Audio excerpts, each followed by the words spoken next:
maliit na sityo ng Surigao, may kubong kahoy na tahanan namin noon. Kawayan ng sahig, pawid ang bubong. Doon nagsimula ang pangarap ng isang bata. Sa likod ng bahay ang munting banyo. Paggabi takot akong lumabas mag-isa. Lampara lang ang ilaw sa aming gabi. Minsan wala pang gas kaya maaga ang tulog. Bagoong at tuyo ang madalas na ulam. Mais na kanin at gulay sa hapag. Pinakamasayang araw kapag may sardinas o odong na may sabaw na mainit. Sa tahanang maliit nabuo ang pangarap. Kahit salat sa yaman at kulang ang ilaw, doon ko natutunan lumaban sa buhay. Kahit gaano kahirap ang daan, ang kubong iyon nagawa sa kawayan. Siya palang simula ng aking tagumpay. Sa tahanang maliit nabuo ang pangarap. Kahit salat sa yaman at kulang ang ilaw, doon ko natutunan lumaban sa buhay. Kahit gaano kahirap ang daan, ang kubong iyon nagawa sa kawayan. Siya palang simula ng aking tagumpay. Umaga pa lang kami nag-iigib na.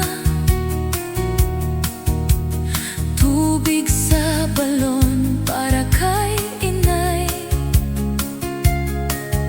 Pag-uwi sa hapon, igib na naman. Malayo ang lakad ng aming mga paa.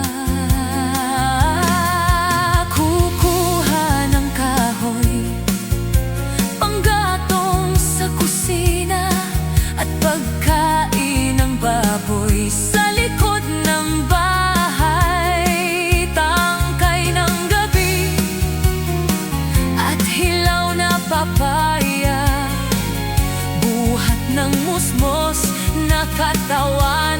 Araw-araw sa tahanang maliit nabuo ang pangarap. Kahit salat sa yaman at kulang ang ilaw, doon ko natutunan lumaban sa buhay. Kahit gaano kahirap ang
pangarap ko'y tuluyan ng natupad.